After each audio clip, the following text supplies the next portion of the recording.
Kita sebagai victim, ya kita korban, kita warga sipil biasa, kita langsung melakukan gugatan ke pengadilan langsung pribadi bisa ya? Maksudnya enggak?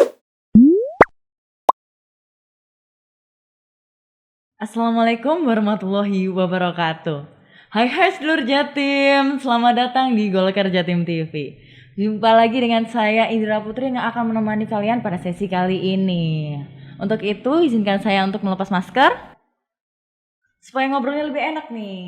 Iya Mbak. Oke. Dalam kurun waktu 10 tahun belakangan ini dan sampai saat ini, digitalisasi, modernisasi itu sudah melekat di lapisan masyarakat.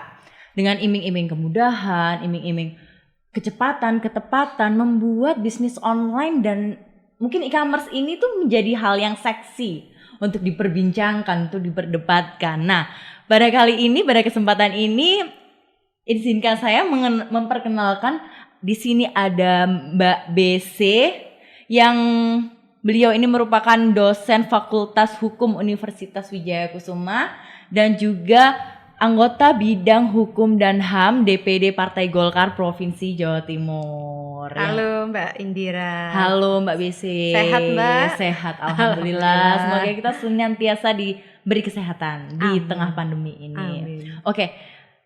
Untuk selanjutnya bisa nih Mbak dijelaskan apa sih itu e-commerce nih? Apa sih bisnis online ini gitu? Oke. Jadi berbicara mengenai e-commerce itu pada intinya sama seperti kita jual beli biasa. Iya. Hanya sarananya itu harus menggunakan koneksi internet. Baik, internet. Nah, e-commerce juga dapat diartikan sebagai suatu proses berbisnis dengan memakai teknologi elektronik yang mana menghubungkan antara pengusaha, selaku pelaku usaha, baik, konsumen, baik, masyarakat dalam dalam bentuk transaksi jual beli. Nah, berarti ketika itu nggak ada internet, itu bukan e-commerce nih namanya. Bukan, itu jual beli konvensional. Konvensional yang kita datang ke kelontong langsung beli, ke swalayan langsung beli, itu konvensional. Kalau pakai gadget, pakai internet, itu e-commerce tuh namanya. Oke. Dari e-commerce nih, tentunya ada nih dasar-dasar hukum yang melindungi nih e-commerce nih. Seperti apa nih Mbak, bisa dijelaskan dasar-dasar hukumnya? Jadi dasar hukum daripada e-commerce itu sama dengan jual beli pada umumnya. Iya, baik. Berdasarkan pada pasal 1457 sampai dengan pasal 1540 KUH Perdata. KUH Perdata nih. Yes. Hanya memang jual beli online karena belum ada undang-undang tersendiri yang mengaturnya. Iya. Berdasarkan pasal 1 angka 17 Undang-Undang nomor 19 tahun 2016 tentang perubahan atas Undang-Undang nomor 11 tahun 2008 tentang informasi dan transaksi elektronik, bahwa di situ dijelaskan perjanjian para pihak yang dibuat dengan sistem elektronik, baik, itu disebut kontrak elektronik. Kontrak elektronik. Nah, kontrak ini kan artinya perjanjian.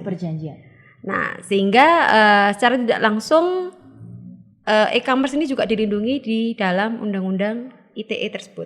Oh, jadi koneknya ke Undang-Undang ITE karena menggunakan informasi teknologi itu tadi. Oke. Nah, selain itu, meski Undang-Undang mengenai e-commerce sendiri itu belum ada, tetapi ada peraturan pemerintah nomor 80 tahun 2019 tentang perdagangan melalui sistem elektronik. Ya, walaupun itu masih bentuknya peraturan pemerintah, tetapi itu bisa menjadi aturan-aturan main dalam jual beli online, bisa menggunakan aturan tersebut. Oke, dari peraturan pemerintah itu tadi nomor 80 tahun 2019. Nah, tadi sempat disinggung nih sedikit kontrak online. Nah, ketika bicara tentang kontrak online ini, bagaimana sih sebuah kontrak online itu bisa dikatakan sah? Bisa diakui nih, oke, ini ada legalitasnya. Oh, ini bisa dipertanggungjawabkan nih di meja hukum nih. Nah, itu seperti apa nih Mbak? Jadi jual beli online atau e-commerce itu dikatakan sah menurut hukum diatur di dalam pasal 1320 KUH Perdata. 1320. Ya. Karena kenapa diatur di situ? Karena sama seperti jual beli pada umumnya yang saya sampaikan bahwa dasar hukumnya masih menggunakan KUH Perdata, maka jual beli online pun juga syarat sahnya juga diatur di dalam pasal 1320 KUH Perdata tersebut. Iya. Apa saja sih syarat sahnya jual beli online atau jual beli pada umumnya? Itu yang pertama adalah adanya kesepakatan antar mereka yang mengikatkan dirinya. Nah, lalu yang kedua adanya kecakapan untuk membuat suatu perikatan. Lalu yang ketiga adanya suatu hal tertentu, dan yang keempat adalah suatu sebab yang diperbolehkan atau halal. Tadi balik lagi nih Mbak, yang pertama tadi adalah kesepakatan untuk mengikatkan diri. Ya. Nah, itu seperti apa nih Mbak? Pengikatan diri yang seperti apa yang dimaksud? Nah, kalau yang disebut kesepakatan di dalam jual beli online ini adalah ketika penjual mengirimkan format order kepada pembeli, lalu kemudian pembeli mengisi identitasnya, lalu kemudian produk apa yang dibelinya, lalu kemudian dikirim kepada penjual, maka di situ menurut hukum sudah dikatakan sepakat antar mereka. Oke. Itu kesepakatan yang mengikatkan diri itu tadi, itu format order. Oke, lanjut tadi kedua ada kecakapan untuk membuat suatu perikatan. Perikatan itu sama dengan perjanjian. Cakap seperti apa nih? Nah, cakap menurut hukum itu adalah orang yang sudah dewasa dan sehat pikirannya.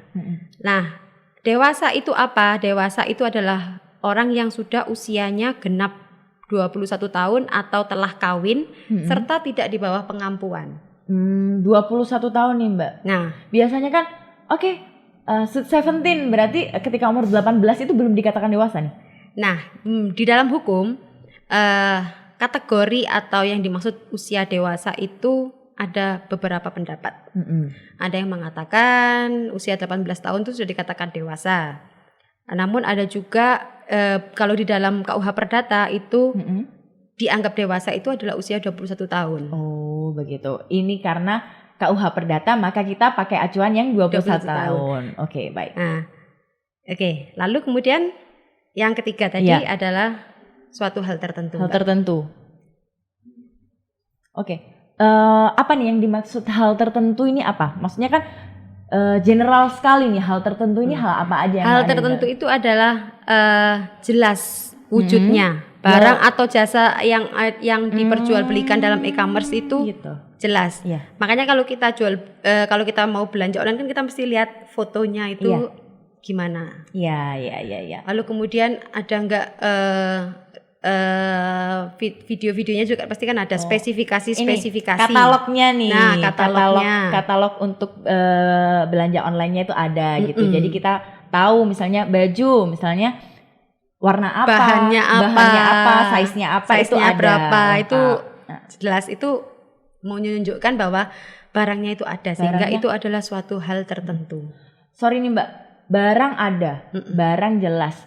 Ketika saya beli saham, ketika saya beli reksadana, itu kalau di pandemi ini kan juga bisa melalui e-commerce tentunya. Nah, sementara saya nggak ngerti wujudnya nih saham nih, wujudnya nih reksadana. Sebenarnya kalau reksadana dan sebagainya itu kan produk perbankan. Nah, produk perbankan itu mesti wujudnya itu mesti ada.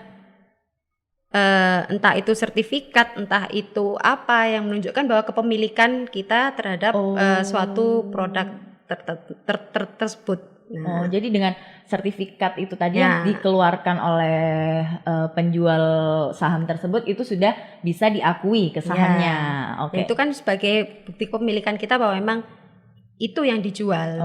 Lanjutnya nih, tadi nomor 4 ada suatu sebab yang halal. Nah, ini menarik nih. Gimana nih Mbak halal? Nah, jadi maksudnya itu adalah barang dan atau jasa yang dijual itu tidak bertentangan dengan undang-undang, dan norma kesusilaan serta tentunya kepentingan umum. Gitu. Sehingga jual beli online itu harus juga ada itikat baik dari penjual dan pembeli. Di dalam syarat sah perjanjian jual beli itu kalau melanggar ketentuan yang poin 1 dan poin 2 itu bisa dibatalkan oleh hukum. Artinya kalau misalnya salah satu dari pihak mau membatalkan jual beli itu, bisa melakukan gugatan ke pengadilan dan hakim bisa memutuskan batal. Tapi kalau misalnya melanggar dari poin 3 dan 4 itu berarti melanggar syarat objektif daripada perjanjian, maka itu bisa menjadi batal demi hukum. Artinya apa? Tanpa adanya putusan hakim pun secara otomatis itu bisa menjadi batal. Karena ya jelas barangnya nggak ada. Lalu kemudian dia sudah bertentangan dengan undang-undang dan juga norma kesusilaan. Jadi tanpa adanya aduan atau apapun berkaitan dengan itu bisa menjadi batal nih. Ya. Terus e-commerce, jual beli online, dibandingkan dengan jual beli konvensional, pasti nih dua hal yang sama tapi berbeda. Mungkin bisa nih Mbak dijelaskan perbedaan-perbedaannya seperti apa? Tadi kita berbicara secara tidak langsung berbicara mengenai persamaan ya dari segi hukum, pengaturannya ternyata sama. Tapi kalau dari segi wujud pelaksanaannya, ternyata yang namanya jual beli konvensional itu berbeda dengan e-commerce. Apa tuh bedanya? Nah, kalau jual beli konvensional jelas kita tahu bahwa konvensional harus ada tempat usahanya, harus ada toko, gerai di pasar atau di mall, ruko dan sebagainya. Tapi kalau e-commerce tidak perlu kan itu semua, kita cukup punya website, kadang kita beli website IP itu, lalu kemudian kita juga bisa menjual melalui marketplace. Lalu kemudian kalau konvensional itu jelas harus ada produknya berwujud. Kalau misalnya e-commerce produknya bisa berwujud dan tidak berwujud. Maksudnya tidak berwujud itu adalah reseller. Mungkin saya bisa menerjemahkan untuk teman-teman, reseller ini bisa diartikan kita kulaan. Betul nggak? Iya. Nah, kulaan itu kan bahasa Jawanya, bahasa Surabayanya gitu kan ya. Jadi kita itu kan nggak punya barangnya sendiri. Kita tidak memproduksi. Kita beli di orang tapi kita menjualkannya. Bahkan kita kayak numpang lewat aja gitu. Itu kan namanya reseller. Kita kan semua pelaku jual beli online ya. Nah, itu berkaitan dengan produknya, wujudnya. Lalu kemudian melalui pembayaran. Kalau pembayaran di zaman sekarang ya, kalau konvensional itu harus tunai.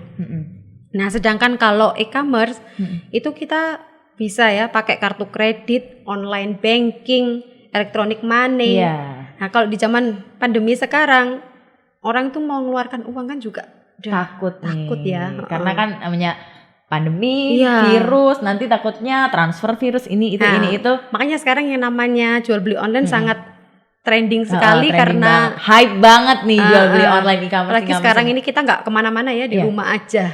Nah, di rumah aja ini jatuhnya jadi belanja online terus. Karena di rumah aja, PSBB, rebahan, ngambil HP, belanja ya. Belanja baju, sepatu, apa tas gitu. Dan itu sangat memudahkan karena untuk pembayarannya itu tadi juga nggak perlu uang fisik kan, cuma bisa transfer aja udah bisa. Yang penting uangnya ada ya di rekening. Nah, itu tuh.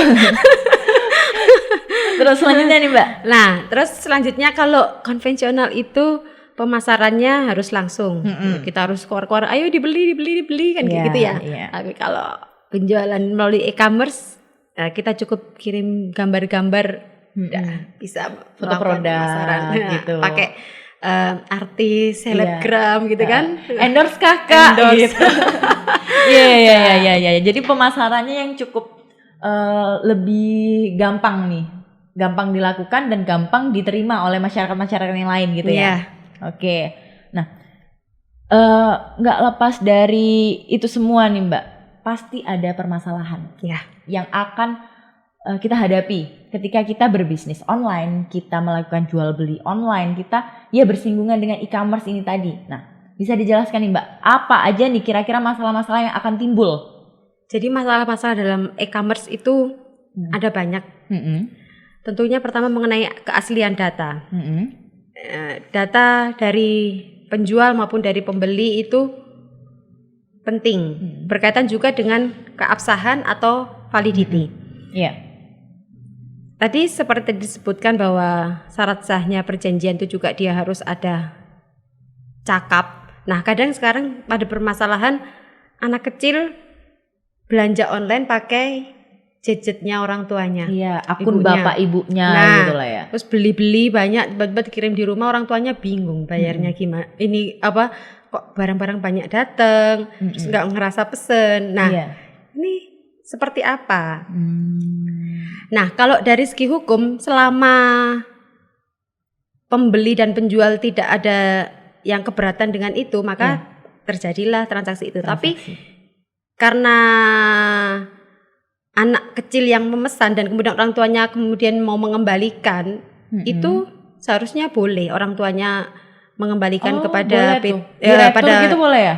Iya, dikembalikan pada penjualnya. Iya. Karena merasa tidak melakukan pemesanan itu ke anaknya. Iya. Nah, makanya itu kenapa pentingnya kita mengawasi juga anak ya, supaya jangan sampai belanja-belanja sendiri tanpa pengawasan kita ya kan. Jadi kita harus mengawasi itu. Lalu mengenai kerahasiaan, masalah-masalah ini juga ada masalah kerahasiaan. Itu tuh Mbak, penting tuh. Kerahasiaan data itu atau yang disebut privacy ya. Pemerintah memang belum mengeluarkan undang-undang mengenai perlindungan data konsumen. Yang saya dengar sih undang-undang itu sudah ditandatangani, hanya belum disahkan. Oh, berarti kemungkinan sebentar lagi nih. Nah, mudah-mudahan ya. Mudah-mudahan karena sebenarnya negara Indonesia ini termasuk terlambat dalam mengesahkan undang-undang yang namanya Undang-Undang Perlindungan Data Konsumen data pribadi tersebut. Oke. Padahal Malaysia aja sudah dari tahun 2010 sudah punya dia. Tapi meskipun itu undang-undang belum disahkan, kita tetap terlindungi kan Mbak dengan undang-undang apa? UU ITE itu tadi. Ya, selain UU ITE ada peraturan Menteri Komunikasi dan Informatika, Permenkominfo nomor 20 tahun 2019 tentang perlindungan data pribadi dalam sistem elektronik. Nah, itu memang di tahun 2019 Menkominfo sudah mengeluarkan peraturan tersebut. Tetapi kan tetap kita bagaimanapun perlu adanya undang-undang itu, karena undang-undang sifatnya lebih tinggi kan daripada peraturan menteri. Iya. Terus selanjutnya nih Mbak, apa aja nih Mbak masalahnya? Lalu kemudian mengenai ketidakpuasan konsumen mungkin ya. Ya. Jadi kalau kita jual beli online tuh kadangkala barangnya datangnya nggak sama kayak di iklannya. Ya. Biasanya itu yang sering-sering terjadi. Terus bisa misalnya nggak puas gitu ya.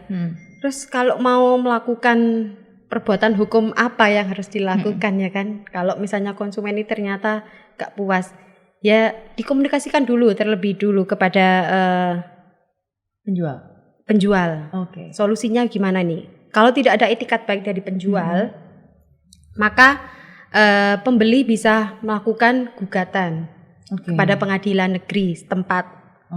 Jadi bisa langsung menggugat ke pengadilan negeri setempat. Ya. Atau kita itu kalau misalnya tidak ada solusi pembicaraan ya. Tapi penyelesaian sengketa konsumen itu bentuknya ada dua memang, melalui pengadilan atau melalui di luar pengadilan. Kalau melalui pengadilan jelas berarti melakukan gugatan, mengajukan gugatan kepada pengadilan negeri setempat. Lalu kemudian kalau di luar pengadilan itu dimediasi dulu. Nah, yang memediasi ini siapa? Nah, kalau yang memediasi itu pemerintah ada yang namanya BPSK. Badan Penyelesaian Sengketa Konsumen. Yeah. Nah, Jadi BPSK sendiri organnya itu selain pemerintah itu juga dari konsumen dan juga dari masyarakat. Oke. Nah, jadi BPSK bisa membantu memediasi permasalahan-permasalahan konsumen di luar pengadilan tentunya. Nah, kalau memang ternyata tidak ada penyelesaian melalui proses mediasi tersebut, maka langsung aja dilakukan gugatan di pengadilan. Di pengadilan itu tadi. Jadi kita sebagai warga kita sebagai victim, ya kita korban, kita warga sipil biasa, kita langsung melakukan gugatan ke pengadilan langsung pribadi bisa ya? Maksudnya nggak perlu melalui kepolisian, misalnya bikin BAP lain sebagainya. Itu kalau misalnya ternyata terjadi penipuan. Oh gitu. Jadi kalau ada barangnya penipuan, ternyata tidak dikirim, tidak dikirim Mbak, maka konsumen tersebut, pembeli bisa melaporkan pada aparat penegak hukum. Dalam hal ini adalah polisi. Berdasarkan pasal 378 KUHP mengenai penipuan, junto pasal 28 ayat 1 Undang-Undang ITE. Jadi mengerucutnya ke Undang-Undang ITE itu untuk menjadi dasarnya. Dasar hukumnya si pembeli itu melaporkan penjual penipuan itu tadi. Oh iya, baik. Tadi sudah membahas penipuan, sudah membahas kerahasiaan privacy tadi, membahas keabsahan data, keaslian data, terus apalagi ya Mbak ya kira-kira masalah-masalah yang akan datang gitu? Kira-kira apa ya? Jual beli online tuh memang kompleks masalahnya. Karena ya sekarang ini semua serba digital tadi ya seperti disampaikan di awal. Jadi jadi ada sedikit informasi bahwa pemerintah sudah memberlakukan adanya pajak dalam jual beli online melalui peraturan Menteri Keuangan di tahun 2018 itu mengenai perlakuan perpajakan atas transaksi perdagangan melalui sistem elektronik. Jadi meskipun istilahnya tidak punya toko sendiri, yang mana kalau punya toko itu kan mesti ada nih petugas pajaknya itu jelas gitu. Harus mendaftarkan NPWP dan sebagainya. Nah, ternyata jual beli online juga harus mendaftarkan NPWP-nya supaya bisa jelas resmi izinnya. Nah, sebagai warga negara yang baik memang harusnya taat pajak. Jadi teman-teman nanti yang sudah berbisnis online dan sudah ya alhamdulillahnya sudah besar gitu ya, jangan lupa pajaknya gitu ya. Oke. Mungkin dari perbincangan kita kali ini bisa saya simpulkan bahwa pemerintah sebenarnya sudah memberikan kepastian hukum nih bagi kegiatan industri e-commerce di Indonesia ini dan tentunya yang berorientasi pada perlindungan konsumen. Bukan begitu ya Mbak ya, bisa. Lalu dari bidang hukum dan HAM nih, saya dengar ada program yang menarik nih dari bidang hukum dan HAM DPD Golkar Provinsi Jawa Timur. Ya, jadi untuk seluruh warga Jawa Timur ketika mempunyai masalah hukum apapun itu, baik itu masalah e-commerce yang tadi saya bahas maupun masalah-masalah lain yang berhubungan dengan hukum tentunya. Kita bidang hukum mempunyai program konsultasi hukum gratis.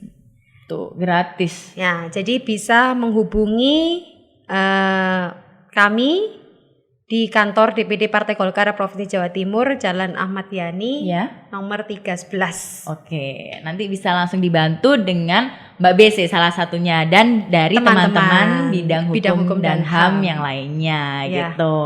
Iya Mbak Indira. Oke, jangan lupa sedulur Jatim di like, subscribe dan share Golkar Jatim TV untuk kalian tahu video-video informatif yang menarik lainnya. Untuk itu saya Indira Putri pamit undur diri dan Ciao.